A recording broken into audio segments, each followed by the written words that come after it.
Viewers, जब पाकिस्तान में कोई बच्चा पैदा होता है तो उसके कान में अजान दी जाती है, अल्लाह और रसूल का नाम सुनाया जाता है, फिर उसे बताया जाता है कि पाकिस्तान क्यों हासिल किया गया, पाकिस्तान का मतलब क्या है, ला इलाहा इल्लल्लाह मुहम्मदुर रसूलुल्लाह। पाकिस्तान को हासिल करने के लिए हमारे आबा व अजदाद ने कितनी कुर्बानियाँ दी और इसकी सरहदों की हिफाजत के लिए अफवाज पाकिस्तान किस तरह कुर्बानियाँ दे रही है। हमारे निशाने हैदर उन्हें गिनवाए जाते हैं और ये मोहब्बत, ये जज्बा इनके साथ बड़ा होता है। व्यूअर्स, अगर आप किसी बच्चे से पूछें कि बेटा बड़े होकर क्या बनोगे, तो वो आपको बताता है कि मैं बड़ा होकर फ़ौजी बनूंगा। बेटा क्या बनोगे बड़े होकर? वो कहता है कि मैं फोर्सेस में जाऊंगा। तो ये मोहब्बत एक दिन की नहीं है, बल्कि इस मोहब्बत की दास्तान 72 साल पुरानी है। जब कोई शख्स कंटेनर पे खड़ा होकर पाक फ़ौज की, पाकिस्तान के साथ मोहब्बत पर सवालिया निशान लगाता है, तो यकीनन वो अपने हल्फ के साथ गद्दारी करते हैं। और आइन को तोड़ने वाले शायद ये भूल गए कि आइन में तब्दीलियाँ सियासतदान करते हैं और वो कोशिश में होते हैं कि किसी तरह उन्हें किसी तरफ से कोई सहारा मिल सके। कभी वो इंटरनेशनल इस्टेब्लिशमेंट के पास जाते हैं, कभी वो हम ख्याल लोगों के पास जाते हैं और कोशिश करते हैं कि उनका इक़्तिदार बाकी रहे, आइन को तोड़ा जाए, रास्ता निकाला जाए कि किसी तरह वो एक बार वज़ीर आज़म बने, 2 बार सदर बने, 3 बार वज़ीर आज़म बने और फिर अपने ख़ानदान को कोशिश करते हैं कि किसी तरह ये सिलसिला उनके ख़ानदान तक भी जारी रहे। व्यूअर्स, कल तकरीरें हो रही थी और इन तकरीरों के अंदर पाकिस्तान के इदारों के ख़िलाफ़ हर्जा सराई की गई। इन तकरीरों को सुनकर हमारी वो मोहब्बत एक बार से फिर रिवाइव हुई जो पाकिस्तान की अफवाज के साथ हमेशा से हैं और रहेंगी। और ये मोहब्बत, इसको रिवाइवल का नाम मैंने इसलिए दिया क्योंकि ये मोहब्बत हमारे बचपन से हमारे साथ बड़ी हुई है। तो ये मोहब्बत याद आई और मैंने कल जब ये तकरीरें हो रही थी तो बहुत ही इमोशनल टाइम था, क्योंकि अफवाज पाकिस्तान एक तरफ वतन अज़ीज़ के लिए कुर्बानियाँ दे रही है और दूसरी तरफ सियासतदान सिर्फ अपने आप को बचाने के लिए पाकिस्तान के इदारों को मेलाइन कर रहे हैं। यहाँ पर बहुत सारे पॉइंट्स हैं जो आपके साथ आज डिस्कस करने हैं। चूँकि तकरीरें हो रही थी तो मुझे अपना ज़माना तालिब इल्मी का वो वक्त याद आ गया जब हम लिखते थे, रोस्टम पे खड़े होकर गरजते बरसते थे। तो आज मेरा भी दिल चाहा कि मैं ऐसे झूठे सियासतदानों को जो एक झूठे जमहूर की खातिर पाकिस्तान के इदारों पर इल्ज़ाम लगाते हैं और वक्त आने पर इन्हें इस्तेमाल किया जाता है और फिर जब वक्त पूरा हो जाता है तो खामोशी तोड़ी जाती है और फिर झूठ का बयानिया चलता है। व्यूअर्स, कल झूठ बोला गया, इस झूठ की नज़र हमारा ये सच है तमाम सुनने वालों के लिए। और आपको पूरा मंज़र जो इस पाकिस्तान के सियासी मंजरनामे पर जो एक तस्वीर नज़र आ रही है क्लियर हो जाएगी। मादरे वतन गवाह रहना, मादरे वतन गवाह रहना ये जमहूर नहीं गरूर है। जमहूर के झूठे नारों में एक नारा अब ज़रूर है। खाओ छुपाओ भाग जाओ यही अब दस्तूर है। खाओ छुपाओ भाग जाओ यही अब दस्तूर है। कौन गद्दार कौन वफादार, अवाम अब बाशऊर है। और जग हंसता जो सारा है, जग हंसता जो सारा है, कसूर सिर्फ तुम्हारा है। गद्दारों के सरदारों का, दुश्मन के प्यारों का, जवाल अब ज़रूर है। मुजरिम अब मफरूर है। कौम के सिपा सलारों का, वतन के जान निसारों का, क्या मुकाबला इन प्यारों का। ए मादरे वतन गवाह रहना, ए मादरे वतन गवाह रहना। खाकी रंग जो तुम्हारा है, ये रंग नहीं सहारा है और हिफाजत का इस्तारा है। मादरे वतन गवाह रहना। व्यूअर्स, ये कुछ पाकिस्तान की अफवाज के लिए कुछ मुझे ख्याल आया जो मैं आपके साथ मैंने आप शेयर किया। आज की तकरीर इमरान खान ने पाकिस्तान के अंदर की, एक रिएक्शन हमें नज़र आया और जो अंदाज़ था बहुत ज़्यादा उनका, यकीनन इस जगह कोई भी होता बहुत एग्रेसिव होना था। आज उन्होंने वो तमाम इल्ज़ामात जो पाकिस्तानी फ़ौज पर लगाए गए उसका भी दिफा किया और उन्होंने ये भी बताया कि किस अंदाज से ये तमाम चोर इकट्ठे हुए कंटेनर्स पे और इन्होंने पाकिस्तान के इदारों के ख़िलाफ़ बात की। व्यूअर्स, आपको बताते चलें, 2 इंपॉर्टेंट ख़बरें हैं हमारे पास। इस तकरीर के बाद नून लीग के अंदर बहुत ज़्यादा उछाड़ पुछाड़ होने वाली है और बहुत सारे लोग यानी उनके वफादार उनको छोड़कर चले जाएंगे और उनके लिए मुश्किलात में इजाफा हो गया है। आपको बताते चलें, वो लोग जो बरतानिया में बैठ के जो दिल में आता है कह देते हैं, उनकी शायद ज़िंदगी तो आसान होगी, लेकिन वो लोग जो पाकिस्तान में बैठे हैं, जिन्होंने पाकिस्तान के साथ चलना है, जिनकी मोहब्बत पाकिस्तान के साथ है, अब वो शायद नवाज शरीफ के साथ ना चल पाएँ।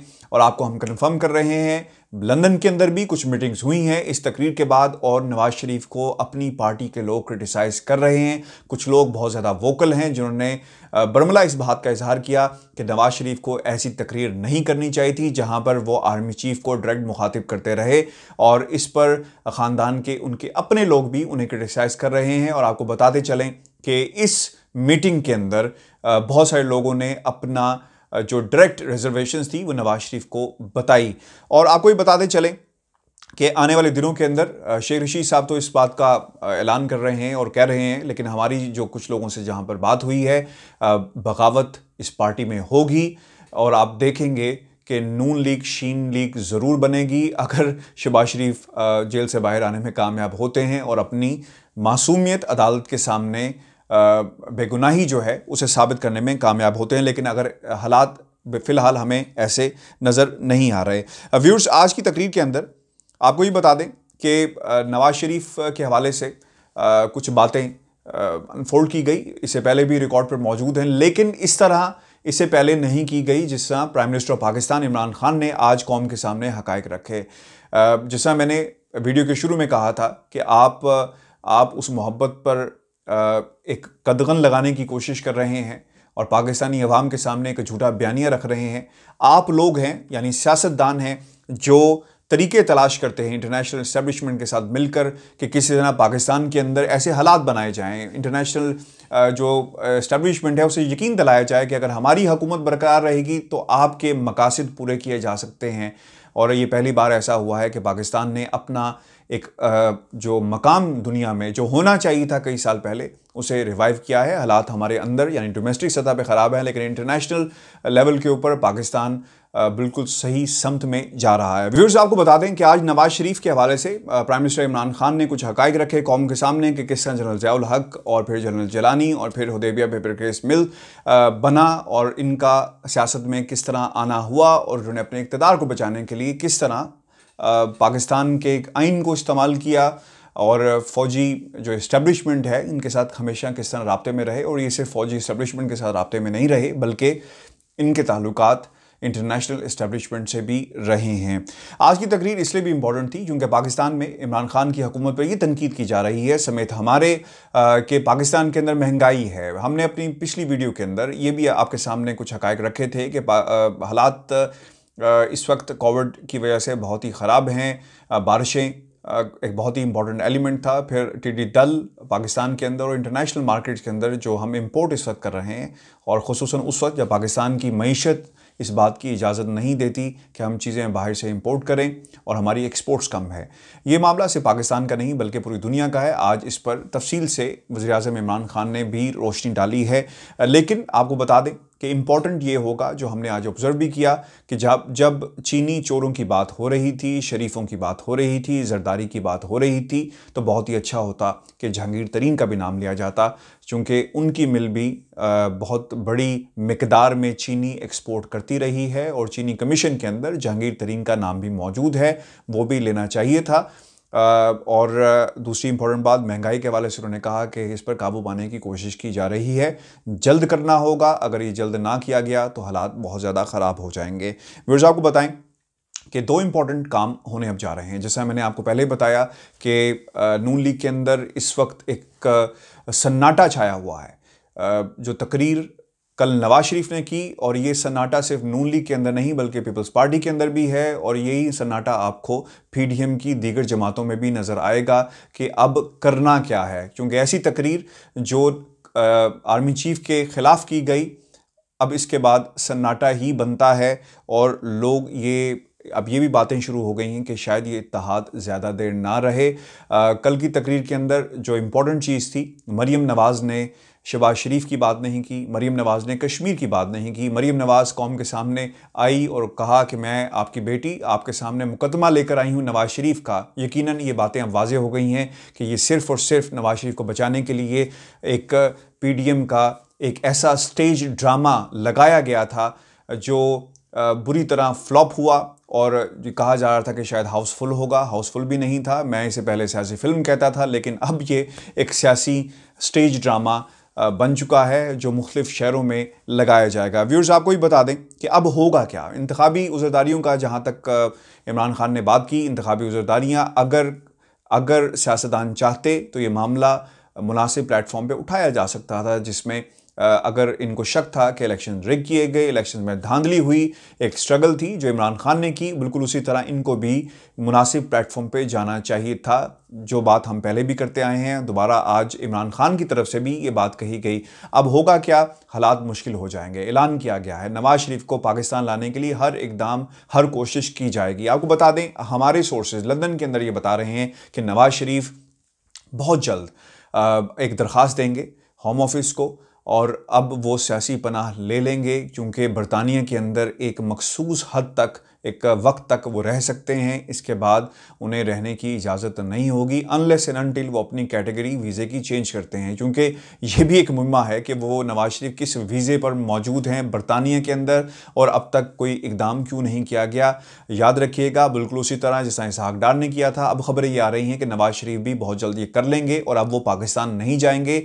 कल की तकरीर के बाद ये बात बिल्कुल दीवार पे लिखी हुई है कि नवाज शरीफ, जो कंफर्मेशन हमें पिछले कई दिनों से हो रही थी, अब ये हो रही है।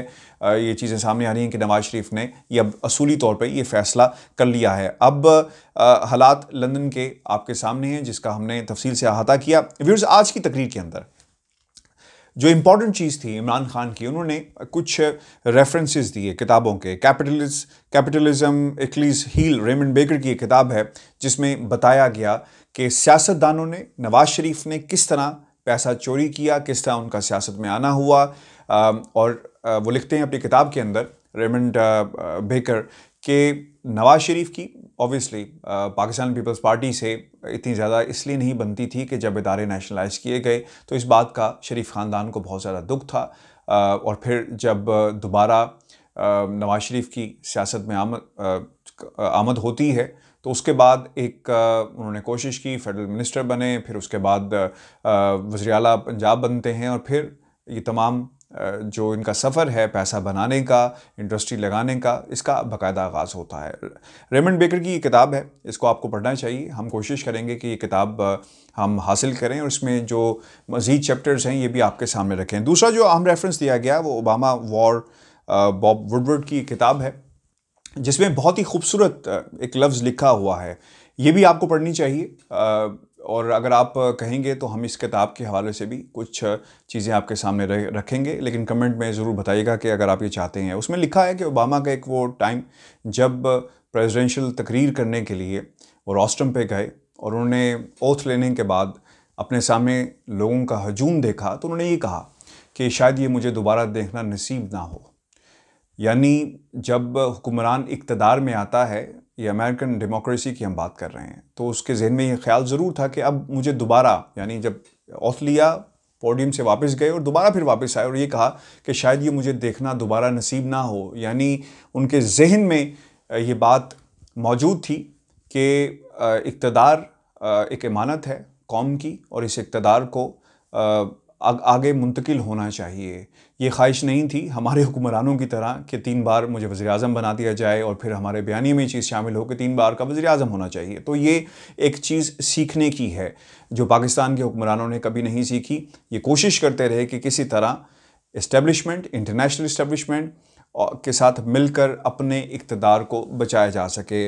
वे ऑफ द वर्ल्ड, ये तीसरी किताब का रेफरेंस दिया गया, जिसमें इमरान खान ने यह भी कहा कि जिसमें लिखा है कि जब बेनज़ीर भुट्टो बिलावल को बता रही थी कि पैसे कहाँ पर रखे हैं, किन अकाउंट्स के अंदर मौजूद हैं, तो ये मेयार है हमारे हुक्मरानों का जब आप इंटरनेशनल इस्टेब्लिशमेंट के पास जाएंगे और उनसे मदद मांगेंगे तो यकीनन इंटरनेशनल इस्टेब्लिशमेंट भी फिर आप पर नज़र रखेगी कि आप क्या करते हैं।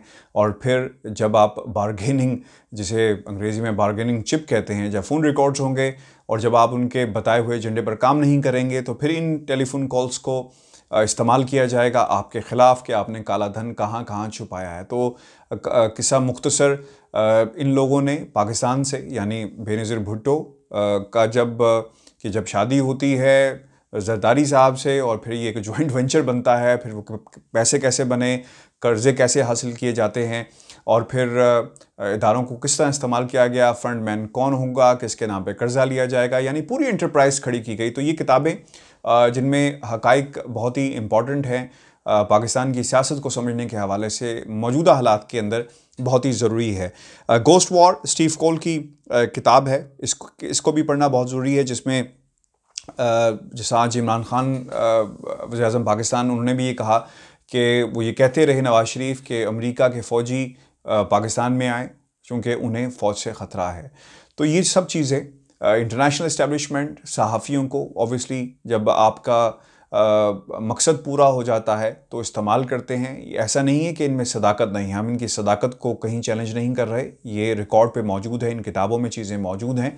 लेकिन जब आप कुछ बारगेन कर रहे होते हैं तो उसे नज़रिए ज़रूरत के तहत आप बारगेनिंग कर लेते हैं, लेकिन बाद में इन चीज़ों को आपके ख़िलाफ़ इस्तेमाल किया जाता है और फिर यहाँ पर इंटरनेशनल इस्टेब्लिशमेंट अपना रोल प्ले करती है।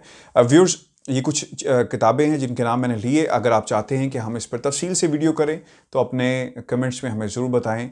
और एक दूसरी किताब भी है, वो मैं आपको इंशाल्लाह नेक्स्ट वीडियो में बताऊंगा। उसमें बहुत सारे इंकशाफात किए गए नवाज़ शरीफ के हवाले से, वो किस किस्म के इंसान हैं, और अजमल कसाब का मामला, और फिर दूसरी जो अहम चीज़ थी नवाज़ शरीफ ने जो उस वक्त बहैसियत इंसान वो कैसे हैं और उन्हें ISI पे कितना एतबार है, इस हवाले से भी हम आपके सामने कुछ हक़ाइक़ रखेंगे।